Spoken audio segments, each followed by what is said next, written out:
இப்ப அவரு அந்த ஏர்போர்ட்ல இருக்க எல்லா ட்ராலியும் எடுத்துட்டு வந்து அங்க அடுக்கி வைக்கிறாரு. அதனால அவருக்கு நிறையவே காசு கிடைக்குது. அதனால அதை வச்சு அவரு சூப்பரா சாப்பாடு வாங்கி சாப்பிடுறாரு. அதை பார்த்து சீஃப் என்ன பண்றாருன்னா அந்த ட்ராலியை தள்ளுறதுக்குன்னே புதுசா ஒரு ஆளை நியமிக்கிறாரு. அதனால இப்ப அவருக்கு அந்த வழியும் க்ளோஸ் ஆகிடுது. அடுத்ததா அவர் இங்கிலீஷ் கத்துக்கிறதுக்காக இவர் புக்கை வாங்கி அதை வச்சு கொஞ்சம் கொஞ்சமா இங்கிலீஷ் கத்துக்கிறாரு. அப்ப இவரு சாப்பாடுக்காக கஷ்டப்படுறப்ப அங்க இருக்கிற ஒருத்தவன் இவருக்கு சாப்பாடு தரதா சொல்றான். அதுக்கு பதிலா இவன் அந்த விசா கொடுக்கிற ஆபீசருக்கு என்ன பிடிக்கும்னு தெரிஞ்சுக்கிட்டு வர சொல்றான். ஏன்னு கேட்டா அவங்கள இவன் லவ் பண்றதா சொல்றான்.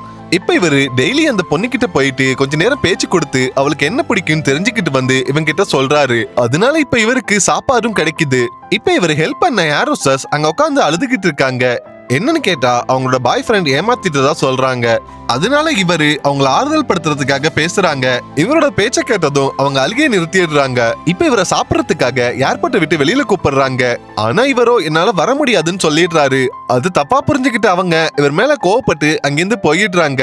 இப்ப அங்க இருக்கிற கடையில 2 சாப்பாடு எவ்வளவு ஆகுன்னு கேக்குறப்ப $40 ஆகுன்னு சொல்றாங்க. இப்ப இவரோ அடுத்த தடவை அவங்க வரப்ப அவங்களுக்கு சாப்பாடு வாங்கி கொடுக்கணும்னு சொல்லிட்டு $40 சம்பாதிக்க நினைக்கிறாரு. அந்த ஏர்போர்ட்ல இருக்க எல்லா கடையிலயும் போய் இவர் வேலை கேட்கிறாரு. ஆனா யாருமே இவரை வேலைக்கு எடுத்துக்க மாட்டேங்கிறாங்க. அதனால சோகமா வந்தவர் தான் இருக்கிற இடத்துல மர வேலை முடியாம ஒரு செவரி இருக்கு. இப்ப இவரு நைட்டு போர் அடிக்குதுன்னு சொல்லிட்டு அதுல வேலை பாக்குறாரு. அடுத்த நாள் காலையில அங்க வேலை பார்க்கிற டீம் வந்து இவர் பார்த்த வேலை புடிச்சு போகவும் இவரை வேலைக்கு எடுத்துக்கிறாங்க. இப்ப இவர் நினைச்ச மாதிரியே காசு சேர்ந்துடுது. மறுபடியும் அந்த ஏர் ஹோஸ்டஸ் வராங்க. இப்ப இவர் போய் அவங்க சாப்பாடு கூப்பிடுறாங்க. ஆனா அவங்களோ வேலை இருக்குன்னு சொல்லிட்டு கிளம்பி போயிடுறாங்க.